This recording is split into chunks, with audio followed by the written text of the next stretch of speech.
Nous devons désirer entendre sa voix, chercher sa voix, apprendre à la discerner parmi une multitude de voix qui nous entourent. Vous savez qu'on a une multitude de voix qui nous entourent? La première voix à laquelle nous sommes exposés, c'est la voix de nous-mêmes, la voix de notre chair. Quelquefois, quand Dieu dit tu peux y arriver, elle dit non, tu es trop faible. L'ange de l'Éternel apparaît à Gédéon et lui dit vaillant héros. Mais la voix qui est en lui dit je ne suis qu'un petit gars, le plus petit de ma famille. Ma famille est la plus petite tribu d'Israël. Et dans cette petite tribu, ma famille est la plus petite. En d'autres termes, il ne faut pas m'appeler vaillant héros. Ça, c'est la voix de sa chair. Il y a aussi la voix du diable qu'on entend. On va parler de toutes ces voix. Mais tu es exposé à ces voix-là. Il y a aussi la voix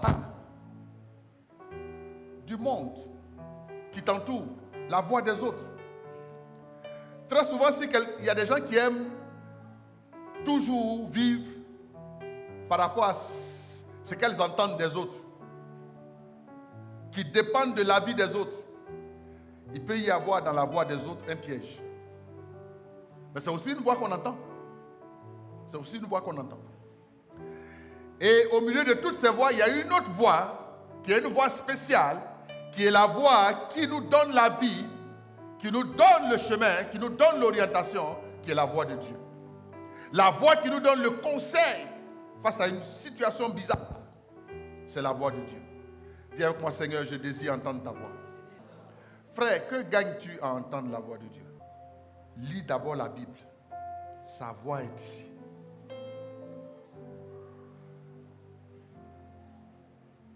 Il dit, ce livre-là, tout va disparaître, sauf lui. Aucune lettre de ce qui est écrit dans ce livre ne disparaîtra. Donc la voix de Dieu est ici. Maintenant, Dieu parlant tantôt d'une manière, tantôt d'une autre. Le grand défi pour nous, c'est de savoir si c'est lui qui parle ou si c'est quelqu'un d'autre qui parle. Ce n'est pas toujours évident. Mais la certitude que tu as que c'est Dieu qui parle, c'est quand tu lis sa parole et que tu trouves quelque chose là-dedans. La Bible dit, ce qui t'arrive là, ça te donne l'art de la réflexion. L'art de la réflexion. Ce n'est pas toutes les voix qu'il faut écouter. Même la voix de ta maman, il peut avoir une erreur dedans. La voix de ton papa, il peut avoir une erreur dedans. La voix de ton pasteur, il peut avoir une erreur dedans. Parce que nous sommes des humains. Il faut que toi-même, tu apprennes à discerner la voix de Dieu. Tu n'entends pas bien toi? La voix est dangereuse. Parce que la voix crée. Il y a combien de voix que nous entendons dans la vie qui créent en nous des choses? Il y a des voix qui font mal. Il y a des voix qui sont de mauvaises paroles qui te rabaissent. J'aimerais te dire, pourquoi c'est important pour toi d'entendre la voix de Dieu? C'est important pour toi d'entendre la voix de Dieu. Parce que si tu n'as jamais entendu la voix de Dieu, tu ne sauras pas t'opposer à la voix du diable. Quand Jésus vient dire, quand le diable vient dire à Jésus, si tu es vraiment le Fils de Dieu, transforme ces pierres en pain. Jésus aurait pu y aller. Qu'est-ce qui a fait que Jésus s'en est sorti? Il dit, il est écrit, l'homme ne vivra pas seulement de pain, mais de toute parole qui sort de la bouche de l'Éternel. Toi, tu réponds quoi? Dans les circonstances, tu as la puissance, tu viens de sortir de 40 jours de jeûne, et puis quelqu'un vient te dire, si tu es, transforme. Tu vas lui dire, oh, est-ce que tu sais d'où je sors? Non, il y a des gens qui ne comprennent pas qu'on ne joue pas avec l'onction. Hein? Je sors de 40 jours, moi. Je vais te montrer. Les pieds, c'est petit. Tu aurais dû me dire de créer le pain à partir de rien. Bien. Allez, je vais te montrer. Bien, allez. Les pieds deviennent du pain. Tu as vu? Moi, je suis le Fils de Dieu. Je suis le Fils de Dieu. Est-ce que tu sais que souvent tu es rentré dans des expériences comme ça que tu ne devrais pas faire? Parce que tu as entendu la mauvaise voix qui t'a conduit dans un chemin où Dieu ne te voulait pas. Entendre la voix de Dieu, c'est salutaire pour toi et pour moi. Ça nous évite bien de tourments, bien de tourments. Un jour, j'ai entendu la voix de Dieu. Je venais de faire une affaire. Et on m'a payé ma facture. J'ai eu beaucoup d'argent. J'ai entendu clairement la voix de Dieu qui m'a dit, va payer plusieurs mois de loyer de ta maison. J'ai dit, oh, j'ai encore ma facture qu'on doit payer la semaine, là, dans 2 semaines. Là, donc, cet argent-là, ça, je peux gérer ça. Oh, Dieu est en train de me dire, il y a des temps de vaches maigres qui arrivent. Si tu es malin, sécurise ta maison. Je n'ai pas écouté. J'ai commencé à appeler les gens. Hé, toi, tu m'avais demandé un peu d'argent la dernière fois. Viens. Oui, toi là-bas, tu avais dit que tu avais besoin d'un peu. Oh, tu peux venir. J'ai fait mes dépenses. C'est pourquoi maintenant, quand quelqu'un me demande un service, je ne fais pas vite.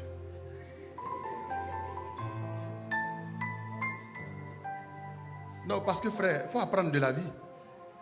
Non, pourquoi moi je dois me brûler pour toi? Est-ce que toi tu peux te brûler pour moi? Attends, à la première occasion, quand on me critique, tu es avec les gens. C'est-à-dire les gens qui m'attaquent, c'est-à-dire très rapidement tu te mets avec eux. À quel moment je peux être sûr que toi tu es un ami? La Bible dit, le meilleur ami donne sa vie pour ses amis. Donc, moi si je n'ai pas donné ma vie pour toi, tu comprends ce que je te dis? Je prie déjà pour toi, c'est beaucoup. Hein? Je t'annonce l'évangile. Je t'encadre. Maintenant, si tu veux me demander ma veste, il faut que je réfléchisse. Donnez-moi amène à Jésus. Pourquoi je dois te donner la veste? Peut-être que je dois la garder d'ici dimanche prochain. On ne sait jamais ce que Dieu va faire avec. Toi, tu viens me la demander. Il faut que je réfléchisse. Peut-être que dimanche prochain, quand il a fait ça à la même veste, quelque chose va se passer. On ne sait jamais. Et toi, tu trouves le samedi pour venir me la demander. Je suis en droit de réfléchir. Frère, tellement de choses que tu as faites sans avoir entendu la voix de Dieu, tu as créé des problèmes. Oh, pourquoi n'as-tu pas entendu la voix de Dieu quand Dieu t'a visité? Jésus a dit ça. Il dit, oh Israël, pourquoi n'as-tu pas entendu la voix de ton Dieu quand il t'a visité? Maintenant, tu fais avec un truc par dépit, par défaut. Tu prends ça comme ça. Non. Si tu avais entendu la voix de Dieu, tu aurais choisi la voix du bonheur. Frère, il y a des moments où on se retrouve dans des situations difficiles. Maintenant, tu t'assois sur ton lit, tu pleures. Tu n'aimes pas la tête du monsieur. Ce n'est pas Dieu, c'est toi. Ce n'est pas Dieu qui te fait pleurer. C'est le fait que tu n'aies pas entendu sa voix quand il fallait l'entendre. C'est le fait que tu aies même entendu, mais que tu aies décidé de faire autre chose. Vous savez, quand on revient faire le point, parce que frère, quand tu prends les coups dans la vie, quand tu es humble, tu viens t'asseoir devant Dieu et tu dis, papa, je viens te voir. Qu'est-ce qui s'est passé? Qu'est-ce que je n'ai pas compris? Qu'est-ce qui a fait que ça n'a pas marché? Et puis il t'explique. Il va dire, mon fils, ma fille, tu sais tel jour, à telle date, à telle heure, quand tu étais devant la porte, que tu étais en train de causer avec ton grand frère ou ta petite soeur ou ton ami, je t'avais dit, mais tu n'as pas fait attention. Donc, ce n'est pas moi. Si je pouvais le faire à ta place, je l'aurais fait. Mais ce n'est pas moi. C'est toi qui as décidé. En ce moment-là, tu te répands. Et puis, il te rachète. Quelqu'un donne un bon amen à Jésus. Quand il te rachète, il va dire, bon, je vais te donner quelque chose quand même.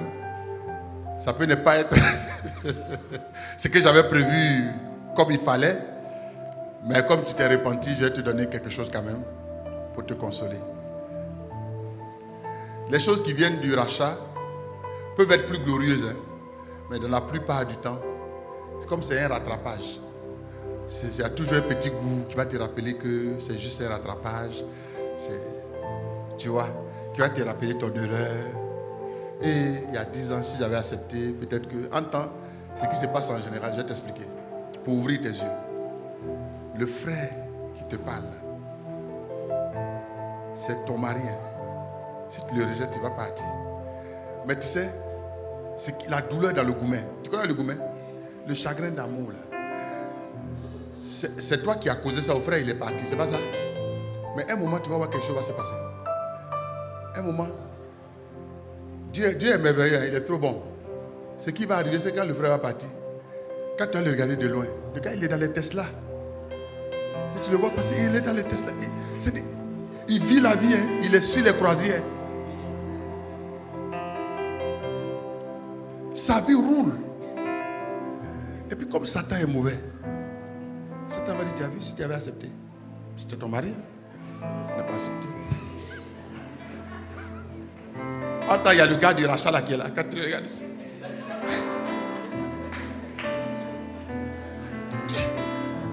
Tu as laissé partir la grâce. Tu viens le rachat. C'est pas grave. Je t'explique. Tout ça, c'est une question de voix. C'est une question de voix. La voix qui a fait que tu n'as pas accepté le jour là, ce n'était pas la bonne voix. Et l'une des choses qui nous bloque souvent, c'est la voix de notre propre chair. La voix de Dieu te permet de voir les plans de Dieu pour ta vie en fait. Les plans de Dieu, la volonté de Dieu se trouve dans la voix de Dieu. Si tu avais une bonne communion avec Dieu, tu allais savoir que Dieu est comme un enseignant qui te donne le devoir et qui te donne le corriger avec, pour que tu n'échoues pas. Il te donne et l'examen et le corriger, puis il vient composer. La vérité, c'est que Dieu n'a jamais supporté de nous perdre ou de nous voir emprunter des chemins qui nous mènent à la perdition. Ce n'est pas la volonté de Dieu. Le jour où tu as fait cette fausse affaire là, où ton argent a été bloqué, Dieu n'était pas dedans. Et je vais t'expliquer maintenant ce qu'il faut faire. Vous savez, dans ce parcours, on va apprendre à chercher la voix de Dieu, l'entendre, la discerner, et puis lui obéir.